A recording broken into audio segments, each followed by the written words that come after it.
Hello guys, কেমন আছো সবাই? আশা করি সবাই অনেক ভালো আছে আর আমি অনেক ভালো আছি। আর ভাবছে তো কোথায় যাচ্ছে, রেডি হয়ে আজকে যাচ্ছে অনুকুটিতে।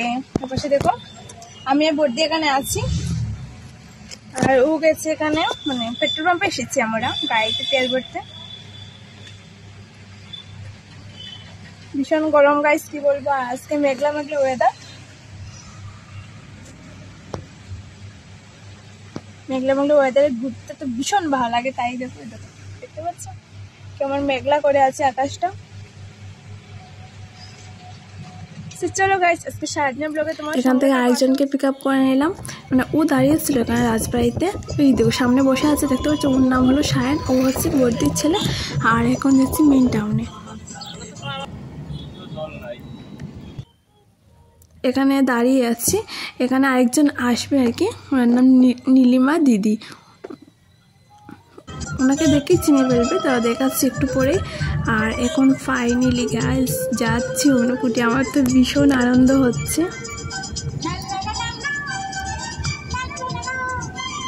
এখানে 10 মিনিটের মতো দাঁড়িয়েছিলাম, আর এখানে দেখতেই পাচ্ছি ট্রাফিক জ্যাম লেগেছে। এত সরু রাস্তা আর অনেকগুলো গাড়ি, কি বলবো, মালগাড়ি এসে এখানে ভিড় করে রেখেছে। তারপর এখন চলে এলাম হাফলং। এখন মেন রোডে ওঠেনি আর কি, মেন রোড একটু বাকি আছে সামনে, হাফলং পেরিয়ে মেন রোড। আর অবশ্য এখন নীলিমা দিদি, আগে তো বলেছিলাম তোমাদের সাথে শেয়ার করব, ওনাদের একটা চ্যানেল আছে, উনি আর বর্দি মিলে মানে একটা চ্যানেল চালান আর কি, নাটকের চ্যানেল। ওনার নাম হলো রামধনু, আমি ডিসক্রিপশনে নাম দিয়ে দেবো। আমিও মাঝে মধ্যে একটু অংশগ্রহণ করি আর কি বর্দিদের সাথে। তো তারপর দেখো গাইস চলে এলাম মেন রোডে। ওয়াও, কি ভালো লাগছে, দেখতে পাচ্ছ? আর আকাশটা দেখো পুরো ঘুম মেরে আছে, মনে হচ্ছে যখন তখন বৃষ্টি নামবে। আজকে আবহাওয়াটা বেশ ঠান্ডা ঠান্ডা, বেশ ভালোই লাগছে। আর গাড়ির মধ্যে তো এসি আছে, আর কি চাই বলো।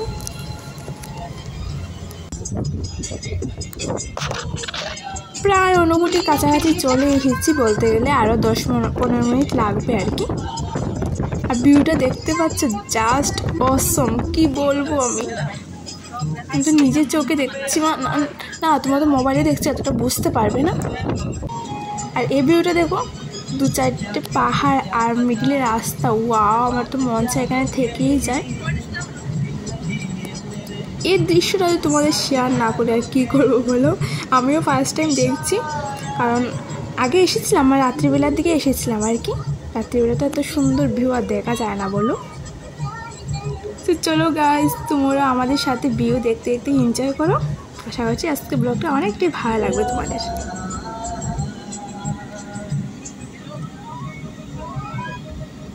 তারপর দেখো গাইস, অনুকুটি রাস্তা থেকে ঢুকছে আর কি, মেন রোড থেকে 2-2.5 কিলোমিটার হবে ভেতর আর কি অনুকুটি। এই দেখো গাইস অনুকুটির গেট। তো ভীষণ এক্সাইটমেন্ট ছিলাম কবে আসবো বলে। আর এখানে দেখো ও গাড়িটা পার্কিং করছে, আর আমরা এখানে নাম এন্ট্রি করে তারপর ভেতরে ঢুকবো। তোমার চোখ মুখ দেখে হয়তো তোমার বুঝতেই পারছো আমি কতটা খুশি। সো হ্যালো, চলে এলাম অনুকুটি, দেখো এখন যাচ্ছি ভেতরে। আর পাশে দেখো পুরো ভিডিও করছেন দুজনে। চলো ভেতরে গিয়ে শেয়ার করছি। এটাও গাইস, আজকে আবহাওয়াটা ভীষণ সুন্দর, ঠান্ডা ঠান্ডা একটা আবহাওয়া। আর এপাশে ক্যামেরা সেট করা হচ্ছে। Bye bye, tata. রঘুনন্দন পাহাড়ে এই আমার সঙ্গে আছে আমার বৌদি, সুইটি আছে, আমার ছেলে এই দিকে উপরে উঠে গেছে। টাটা। দেখতে পাচ্ছ গাইস কোথায় এসেছি? আজকে তো লোক নেই।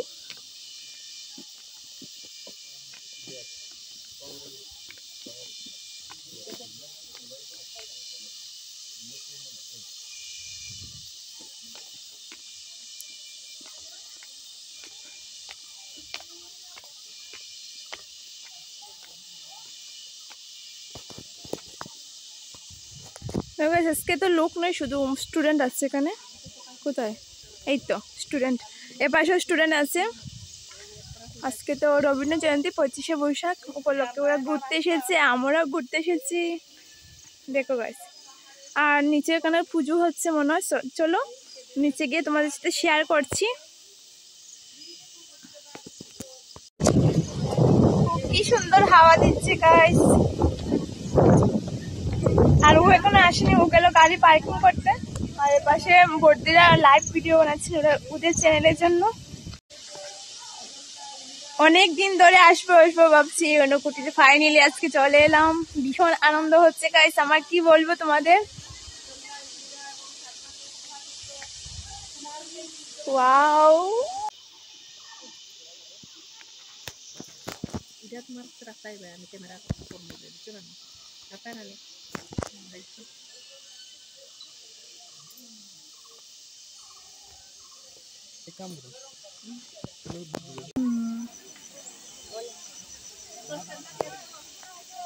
আমরা এখানে যাব, দেখতে পাচ্ছি, তারপরে যাবো সিঁড়ি দিয়ে উপরে যাব।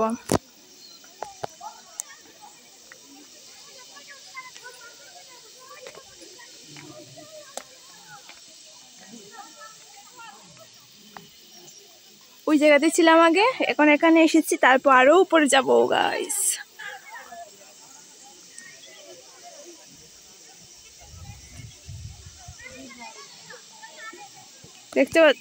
দেখতে পাচ্ছ এখানে সবাই স্টুডেন্ট।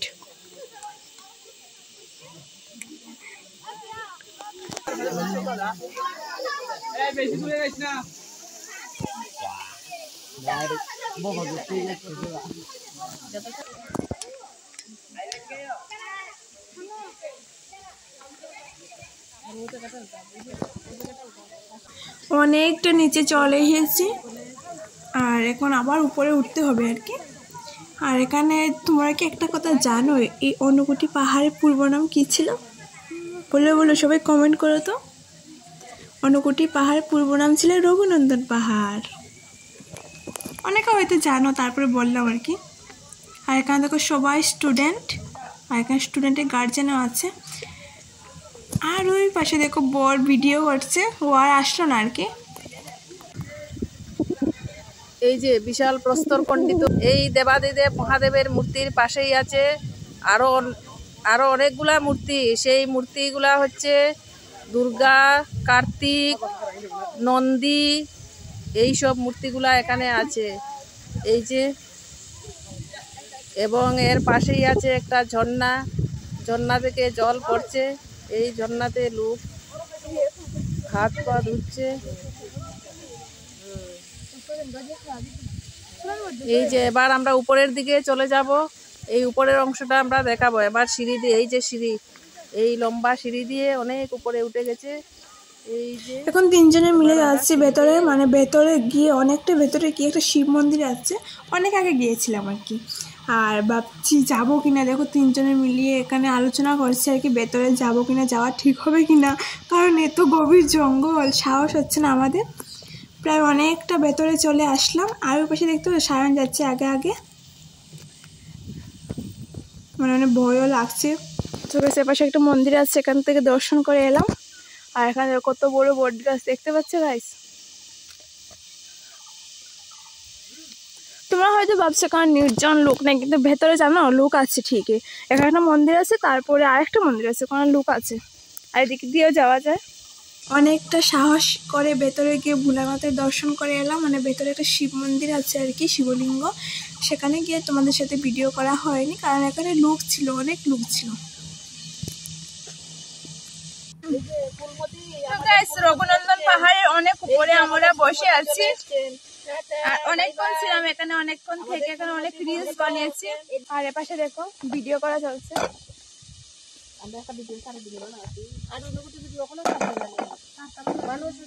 প্রায় 500টার উপরে সিঁড়ি বেয়ে আমরা কতটা উপরে চলে এসেছি।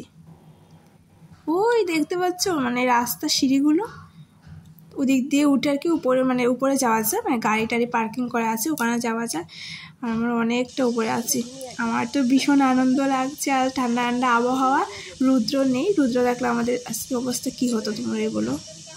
শরীর টরীর খারাপ করে কী অবস্থা হতো, কিন্তু আমাদের শরীর খারাপ কিছুই করেনি। আর এখানে দেখো আমরা গল্প করছি বসে বসে, একটু ক্লিপটাও নিয়ে নিলাম, বেশ ভালো লাগছে জায়গাটা। অনেক মজা করেছি গাইস, অনেক মজা। আর এতটাই আনন্দে ছিলাম আমরা ভুলেই গেছি 5টা বাজতে চলেছে, গেটটা বন্ধ করে দেবে। এখানে কেউ ছিল না, শুধু আমরা 4 জন ছিলাম, আর ওই পাশে মনে হয় 2 জন মানে ভদ্রলোক ছিলেন। এক্ষুনি তোমরা দেখতে পারবে নিচে থেকে সিকিউরিটি ডাকছে, এদেরকে তো ডাকলো, কিন্তু আমরা চলে এলাম। নিচে থেকে বলছে গেট বন্ধ করে দেবে, আপনার হাতে চলে আসুন। তারপর এখান থেকে চলে দেখো যাচ্ছি। আর ফের দেখতে পাচ্ছ কত খাড়া সিঁড়ি। আমি একা যাচ্ছি সাহস নিয়ে, বুকের পাটা আছে আমার, বলো, একাই যাচ্ছি। আর বর্দিরা ওই পাশ দিয়ে ঘুরে যাচ্ছে আর কি, ওরা তো এ পাশে যেতে পারবে না, একটু ভয়ও লাগছে। আর আমরা ওই উপরে ছিলাম। ভীষণ আনন্দ হয়েছে গাইস, কি বলবো তোমাদের, মানে বাসায় প্রকাশ করতে পারছি না। তোমরা প্লিজ একবার হলো ঘুরে যেও, মানে ত্রিপুরায় যারা আছো তারা তো একবার নিচে গিয়ে আবার যারা যারা দেখোনি আর কি, তারা একবার হলো ঘুরে যাও, মানে ভীষণ আনন্দ হবে। এখানে টোটাল আছে 400টা, মানে 400টা কম বেশি হবে সিঁড়ি। অশোকাষ্টমীতে এখানে অনেক বড় মেলা হয়, তখন তো মানে হাঁটারই জায়গা থাকে না। অশোকাষ্টমীতে আমাদের আসার কথা ছিল, কিন্তু আসতে পারিনি আর কি, মানে প্রবলেম ছিল, তার জন্য আসা হয়নি। এখন আসছি, এসে মন মতো ঘুরে যাচ্ছি। তখন তো প্রচুর ভিড় মানে হয় আর কি। ছিলাম দেখো কিভাবে নেমেছি, দেখো কি লেখে দিয়েছে বুঝতে পারছো, মূর্তির গায়ে লেখা নিষেধ। তুমি যদি মূর্তির গায়ে লেখো তাহলে ফাইন দেবে। আর এখানে দেখো বর্দিরা এর পাশে আসছেন।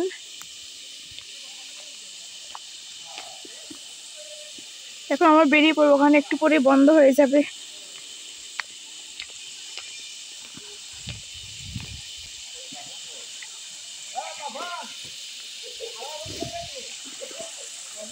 এখানে দেখো পুজো হয়, আর এর পাশে তো জয় না। অশোকাষ্টমীতে এখানে মেলা হয়, তো এখানে মানে অনেকে এসে স্নান করে। এর পাশে দেখো কত উপরে ছিলাম, এই উপরে ছিলাম, এই পাশে এসে এখন এখানে আসলাম। আর ওই পাশে বর্দিরা, মানে এটা তো সিঁড়িটা তো খাড়া, এই জন্য ওরা আসতে পারবে না, ওরা পাশ দিয়ে আসছে না। ওপাশে আরো ছিল, কিন্তু এই পাশে তো এখন যাবো না। এখন দেখতে পাচ্ছ সিকিউরিটি বসে আছে এই পাশে, ডেকে বললো এক্ষুনি বন্ধ করে দেবে তাড়াতাড়ি যাওয়ার জন্য।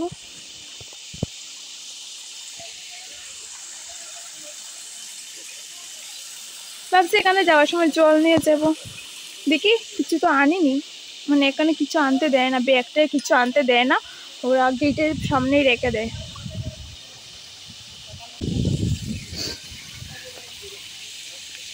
একটা জিনিস তোমাদের শেয়ার করছি, দাঁড়াও। এপাশে দেখতে পাচ্ছ কত কিছু লেখা, রিঙ্কি প্লাস কেশব, অনেক কিছু লেখা দেখতে পাচ্ছ।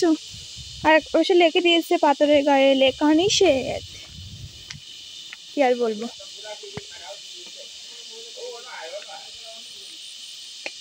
এপাশে কিছু নেই, এপাশে দেখতে পাচ্ছি শুধু জঙ্গল। এপাশে গেলাম না আর কি। এখন এখান থেকে উঠে সোজা গাড়িতে যাব, গিয়ে কিছু খাবো। ফাইনালি চলে এলাম, এখন আরেকটু ওটা বাকি আছে, তারপর যাব গাড়িতে, গিয়ে একটু ফ্রেশ হবো। অনেক ব্লগ করলাম, শর্ট করলাম, অতি শীঘ্রই তোমরা পাবে। আস্তে আস্তে সবকিছু আপলোড করবো গাইস। ওখান থেকে অনেক কষ্ট হচ্ছে, নেমে আসতে প্রায় 500 সিঁড়ি দিয়ে আসলাম, ভীষণ ক্লান্ত হয়ে গেছি গাইস। পুরো 500 সিঁড়ি বেয়ে এখন উপরে আসছি।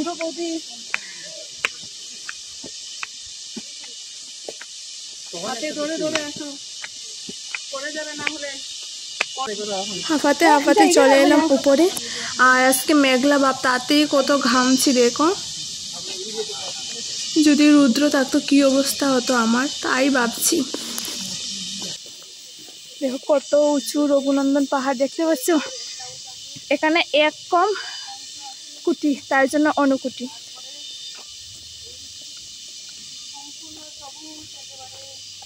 তার জন্য এই পাহাড়টার নাম হলো অনুকুটি পাহাড়।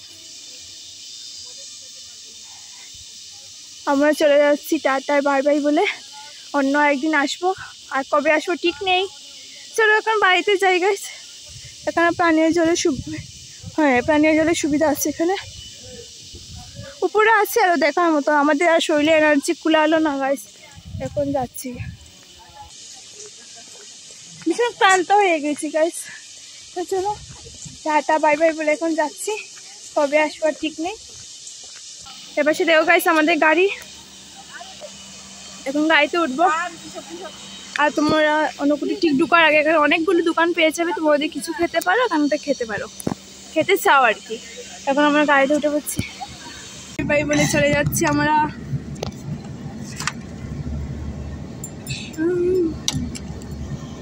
পাহাড় কত সুন্দর একটা প্রাকৃতিক দৃশ্যের মধ্যে অবস্থিত এই অনুকুটি পাহাড়, যে পাহাড়ের নাম রঘুনন্দন পাহাড়। এই রঘুনন্দন পাহাড়ের নামই হয়েছে ত্রিপুরার লোকগাথা অনুযায়ী। এই রঘুনন্দন পাহাড় ত্রিপুরার একটা ঐতিহ্যবাহী একটা নিদর্শন, যেখানে স্থাপত্য এবং ভাস্কর্যের জন্য বিখ্যাত একটি জায়গা। অজন্তা ইলোরা, যেভাবে অজন্তা ইলোরা সারনাথের গুহা চিত্র, কোণার্কের সূর্য মন্দির যেভাবে ভাস্কর্যের জন্য বিখ্যাত, তো ত্রিপুরা রাজ্যের, ত্রিপুরা একটি ছোট্ট রাজ্য, উত্তর পূর্বাঞ্চলের একটি ছোট্ট রাজ্য ত্রিপুরা। সেই ত্রিপুরার কৈলাসহরে অবস্থিত অনুকুটি পাহাড়। সেই অনুকুটি পাহাড়ে 90 দেবতারা আছেন, মানে 1 কোটি থেকে কম দেবতারা এখানে আছেন। কথিত আছে যে একবার শিব 90 দেবতাদের নিয়ে কাশীর উদ্দেশ্যে রওনা হয়েছিলেন। সেই কাশীর উদ্দেশ্যে যেতে এই পাহাড়ে, রঘুনন্দন পাহাড়ে এসে সন্ধ্যা হয়েছিল বলে ওনারা সবাই সেখানে বিশ্রাম নিয়েছিলেন, এবং সূর্যোদয়ের আগেই সেখান থেকে কাশীর উদ্দেশ্যে রওনা দেওয়ার কথা ছিল। কিন্তু এই 90 দেবতারা ঘুমে এতটাই আচ্ছন্ন ছিলেন যে দেবতাদের ঘুম ভাঙ্গেনি, শুধুমাত্র শিব একাই কাশীতে চলে গেলেন। দেবতাদের ঘুম ভাঙ্গেনি বলে মহাদেব শিব কি করলেন, দেবতাদের অভিশাপ দিলেন যে তোমরা পাথর হয়ে এখানেই অধিষ্ঠান করো। তাই সেই থেকে এখানে 90 দেবতারা পাথর হয়ে আছেন। এটা একটা ঐতিহাসিক নিদর্শন, একটা তীর্থস্থান, সেই হিসাবে বিশেষভাবে পরিচিত। আপনারা যদি কখনো ত্রিপুরাতে আসেন তাহলে এই রঘুনন্দন পাহাড়ে একবার এসে ঘুরে যাবেন, খুব ভালো লাগবে আপনাদের। কারণ এই জায়গাটা একটা স্থাপত্য ভাস্কর্যের একটা অপরূপ নিদর্শন। কারো যে ভালো লাগবে না সেটা নয়, পৃথিবীর যে কোনো মানুষ এই স্থাপত্য ভাস্কর্যকে ভালোবাসে, এবং সেই টানে আমরা এক জায়গা থেকে অন্য জায়গায় প্রতিনিয়ত ছুটে বেড়াচ্ছি।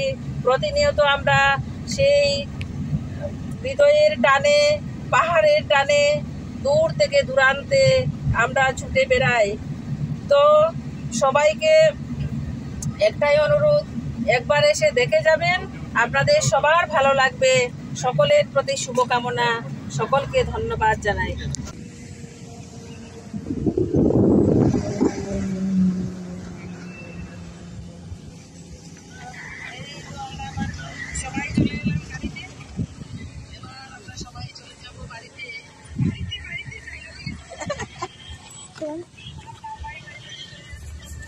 সো গাইস এখন চলে যাবো ডাইরেক্ট বাড়িতে। এখানে টিফিন খেয়ে দেখো ড্রেসটা চেঞ্জ করে নিলাম, ভীষণ ক্লান্ত হয়ে গেছি।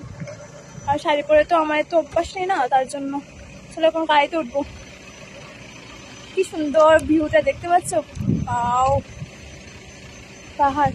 এখানে অনেকেই দেখো ফটো উঠছে, মানে অনুকুটির থেকে এসে, মেন রোড আর কি।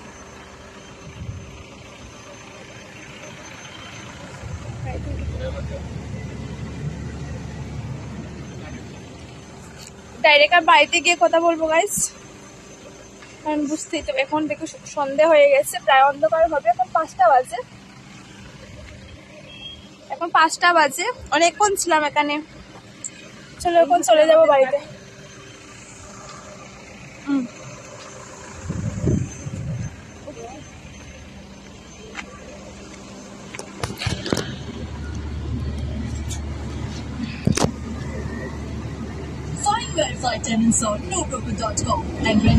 এখানে অনেকক্ষণ দাঁড়িয়েছিলাম, দাঁড়িয়ে মানে হাত মুখ ধুয়ে আর কি ফ্রেশ হয়ে তারপর তোমরা দেখলে আমি ড্রেসটাও চেঞ্জ করে ফেলেছি।